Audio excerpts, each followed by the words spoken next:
அனைவருக்கும் வணக்கம். யார் இந்த நல்லக்கண்ணு? இந்திய கம்யூனிஸ்ட் கட்சியின் மூத்த தலைவர், சுதந்திர போராட்ட வீரர், பொதுவுடைமை போராளி, 100 ஆண்டு காலம் வாழ்ந்த வாழ்நாள் போராளி ஐயா தோழர் நல்லக்கண்ணு அவர்கள் கிட்டத்தட்ட 80 ஆண்டு காலம் பொதுவுடைமை இயக்கத்தில் தன்னை இணைத்து கொண்டு ஏற்ற கொள்கை மாறாமல் ₹1 கூட சொத்து சேர்க்காமல் தன் வாழ்நாள் முழுவதும் மக்களுக்காக, மக்கள் விடுதலைக்காக, மக்களின் முன்னேற்றத்திற்காக சிந்தித்து இன்று நம்மை விட்டு விடைபெற்றிருக்கிறார் ஐயா நல்லக்கண்ணு அவர்கள்.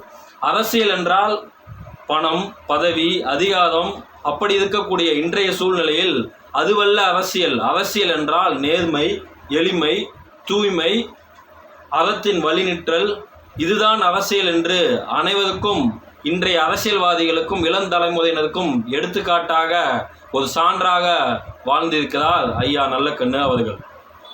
கிட்டத்தட்ட 80 ஆண்டு காலம் தன்னை 18 வயதில் கம்யூனிஸ்ட் இயக்கத்தில் இணைத்து கொண்டு சுதந்திர போராட்டம், விவசாயிகள் போராட்டம், கனிமவள கொள்ளை போராட்டம், தாமிரபரணி ஆற்றுமனை மணல் கொள்ளை போராட்டம் என்று எத்தனையோ போராட்டங்களில் தமிழ்நாட்டில் முன்னின்று நடத்தி அதில் வெற்றியும் பெற்றிருக்கிறார்.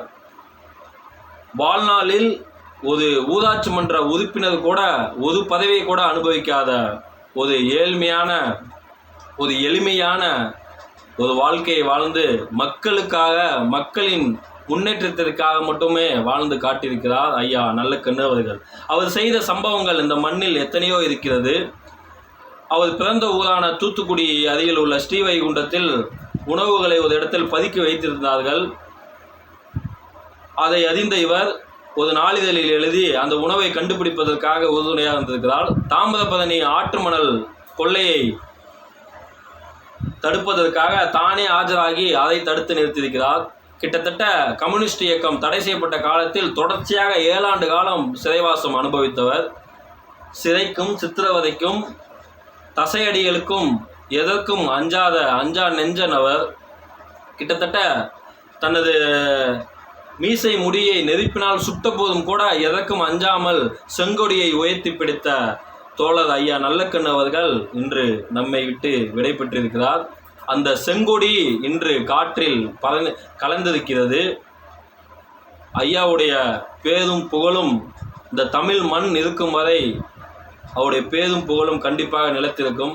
உலகில் உள்ள எத்தனையோ போராளிகள், புரட்சியாளர்களை பற்றி நாம் படித்திருக்கிறோம். அவரின் புகழ்களை எல்லோரிடமும் கொண்டு போய் சேர்த்திருக்கிறோம். ஆனால் இந்த இளம் தலைமுறையினர் ஐயா நல்லக்கண்ணு பற்றி கண்டிப்பாக படிக்க வேண்டும், அவரை பற்றி தெரிந்து கொள்ள வேண்டும். அரசியல் என்றால் என்ன, அது ஏன், அது எதற்காக இருக்க வேண்டும், எப்படி இருக்க வேண்டும், எதற்காக அது பயன்படுத்த வேண்டும் என்று ஒரு சான்றாக வாழ்ந்திருக்கிறார் ஐயா நல்லக்கண்ணு அவர்கள். தன்னை எதிர்த்து போட்டியிட்டவரே புகழும்படி வாழ்ந்தவர். அந்த அளவுக்கு ஒரு தூய்மையானவர், எளிமையானவர். 1999ஆம் ஆண்டு மக்களவைத் தேர்தலில் தன்னை எதிர்த்து போட்டியிட்ட பாரதிய ஜனதா கட்சியின் வேட்பாளர் சிபி ராதாகிருஷ்ணனும் தோற்று போனார். அதற்கு அவர் விரும்பவில்லை. ஆனால் இன்றைக்கு இருக்கக்கூடிய இந்திய குடியரசின் துணை குடியரசுத் தலைவர் சிபி ராதாகிருஷ்ணன் ஐயா அவர்கள் அன்று தோழர் நல்லக்கண்ணு ஐயாவை எதிர்த்து போட்டியிட்டு வெற்றி பெற்றார். அவர் சொல்கிறார், நேற்று வெற்றி என்பது எல்லோருக்கும் எப்பொழுதும் மகிழ்ச்சியாக இருக்காது, அது ஆவேசப்படுத்தாது, ஆக்ரோஷப்படுத்தாது. அந்த வெற்றி எனக்கு வலிமிகுந்ததாக இருந்தது என்று சொல்லியிருக்கிறார். அனைத்து கட்சி தரப்பினராலும் பாராட்டப்பட்டவர், தோழர் என்று அன்போடும் அழைக்கப்பட்டவர் ஐயா நல்லக்கண்ணு அவர்கள். அவருடைய ஆத்மா சாந்தி அடைய வேண்டும். செங்கொடிக்கு வீர வணக்கம். நன்றி, வணக்கம்.